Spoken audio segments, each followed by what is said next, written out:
Hello viewers, we'll be going over gold miners, ETF ticker symbol, GDX. In this video, we'll be going over the day-by-day probability model, the technical performance of each model, how we find the models, and the day-by-day forecast for GDX. So back to the technical analysis. Today we're up 94 basis points on the 1 hour chart. We're currently nearing overbought RSI, and we are now resting around the 9 moving average. If we expand out further to the 4 hour chart, we're currently overbought on the RSI as well. The 4 hour MACD is looking healthy, so we do see the uptrend is still intact. And as for the daily chart, so if we are now on positive MACD, and we are still not at overbought RSI, so one could say we may continue to head higher, but I do see we may see a slight pullback in the meantime.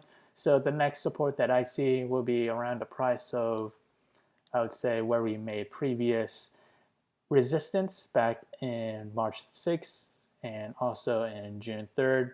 We saw a resistance around the $29.80, and since we're above that resistance, that now acts as our support. So as for resistance, if we were to move up higher, that we'll have to expand out further to multi-year resistance, and that even stretches out beyond, say, 5 years. So at the moment, we may encounter resistance around where we had previous support, which was around the price of $35.50. It is quite a long way to get to that point, so I'll mark an immediate resistance.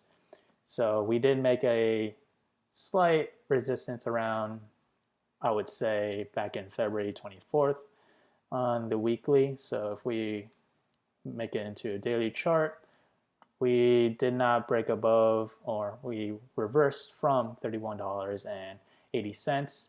And at this moment, we are not above $31.80, so that is our first immediate resistance if we do head down lower as of now. So let's see. If we were to move up higher, that price movement is roughly around 2.5% to previous resistance, and it is around, I would say, 3.5% back to previous support, or past resistance back to hit previous resistance level. So let's head back to the day-by-day probability model. Again, this model is now available in the link below, so do check it out. So as we progress to the 7th day, we have a 20% chance for gold miners to climb higher between 0 and 6%. We also have a 20% chance on the extreme case of gold miners climbing between 6 and 12%. And we have a 60% chance for gold miners to fall between 0 and -6%. So let's head to the day-by-day forecast for GDX.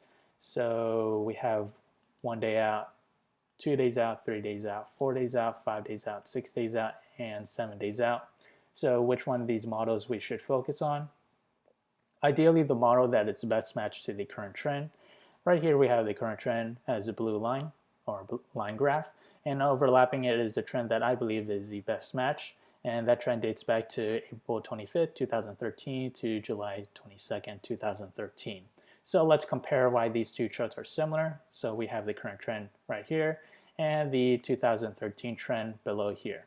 So let's start comparing. First, we start at the bottom Bollinger Band on the current trend, then proceed to touch the upper Bollinger Band, touch the bottom Bollinger Band, and then finally touch the upper Bollinger Band once more. And on the trend in question, we start off at the bottom Bollinger Band, upper Bollinger Band next, and then touch the bottom Bollinger Band again, and then finally we got back to the upper Bollinger Band. So what we have here is 1, 2, 3, 4 points.